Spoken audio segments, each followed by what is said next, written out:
एक मुसलमान के घर में एक हिंदू किस तरह से पवित्रता के साथ रह सकता है, इसकी तैयारी रखा पहलवान ने पहले ही कर रखी थी और वह इस घटना को अंजाम देने से पहले ही वह अपने घर में हवन सामग्री लाकर रख चुका था।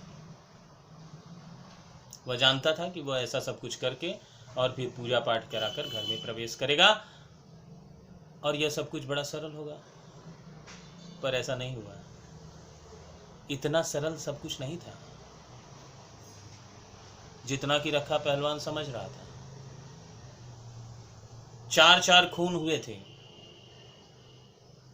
पुलिस ने पूरे मकान को सील कर दिया और माहौल कुछ इस तरह से बन पड़ा था कि जो कोई भी इस घटना का जिक्र करे या करते हुए पाया जाए, पुलिस उसे धर के अंदर कर देगी। इस डर से रखा पहलवान की हिम्मत नहीं हुई कि वह उस घर में या मकान में प्रवेश कर सके। उसने बड़ी बेसब्री से इंतजार किया, पर कोई फायदा नहीं हुआ। बस इतना ही वो कर पाता कि वह उस मकान, या जिसे हम मलबा कह सकते हैं, क्योंकि मैंने बताया कि रखा पहलवान ने उस घर को जला दिया था।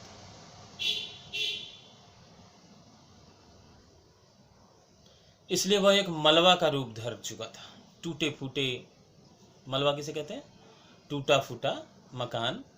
हाँ, तो उस मलबे के आसपास वह किसी को आने जाने नहीं देता था, या किसी को खुमचा तक, डाला तक, कोई व्यापारी हो या कोई भी अगर कुछ सामान बेचने आया तो वो वहाँ से जा नहीं सकता था, या कोई भी उस मलबे के आसपास कुछ अपनी गाय भैंस तक नहीं बांध सकता था।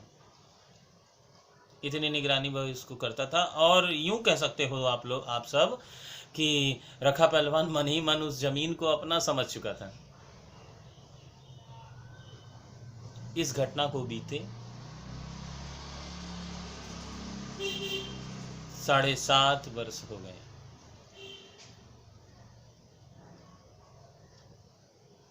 काफी कुछ बदल गया। अमृतसर का वह उजड़ा सा बाजार बांसा,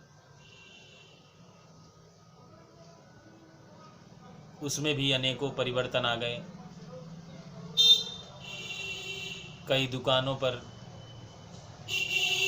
दुकानों में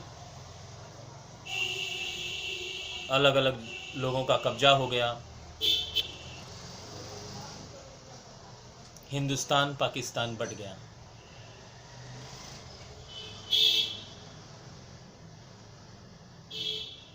आज उसी बटे हुए हिंदुस्तान पाकिस्तान के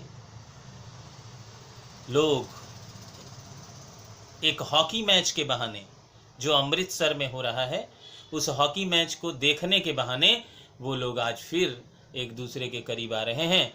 और हम कह सकते हैं लाहौर से एक टोली, कई टोलियां हम इस हॉकी मैच, भारत पाकिस्तान के बीच होने वाले हॉकी मैच को देखने के लिए अमृतसर आई हुई है।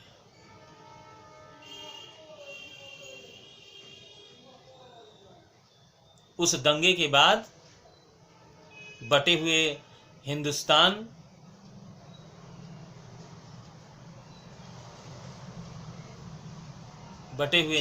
में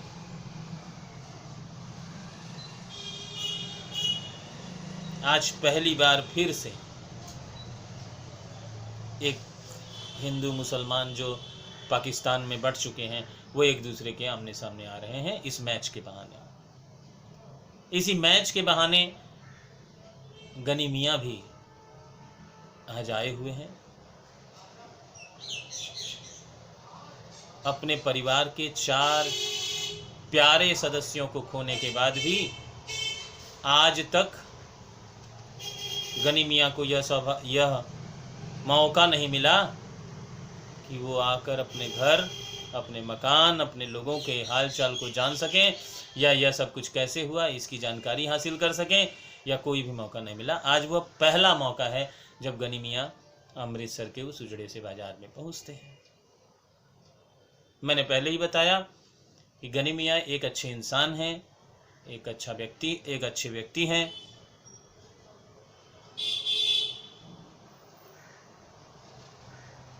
लेकिन बूढ़े हो चुके हैं।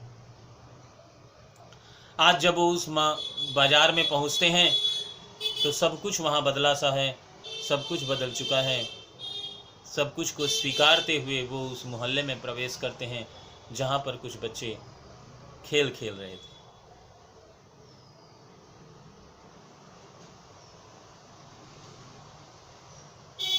और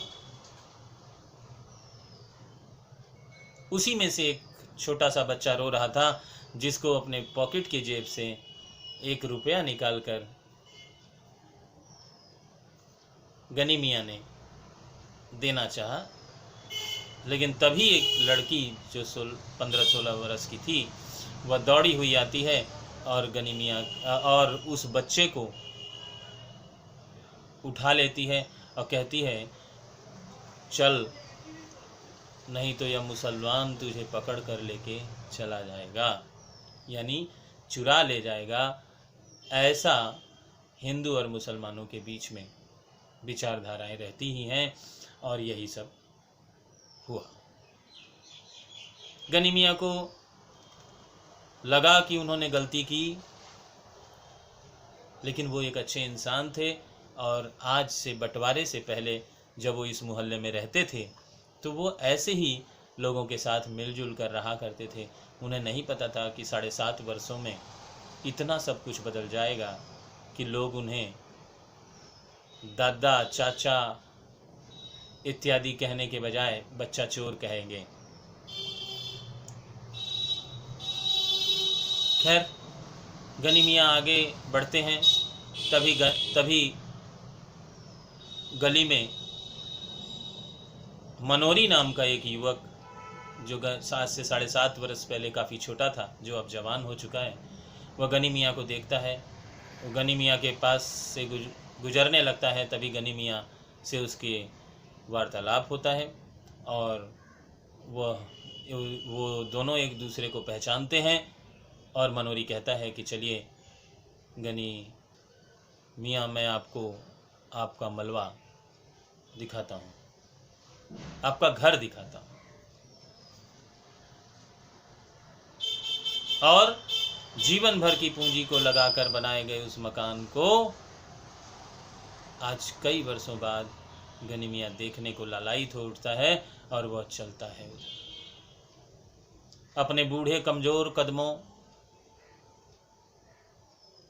अपने परिवार वालों के बिछुड़ने के गम को समेटे हुए उस घर को देखने जा रहा है, जिस घर से शायद अब वह उसका कुछ लेना देना नहीं है, क्योंकि घर में रहने वाले लोग भी अब नहीं हैं उसके पास।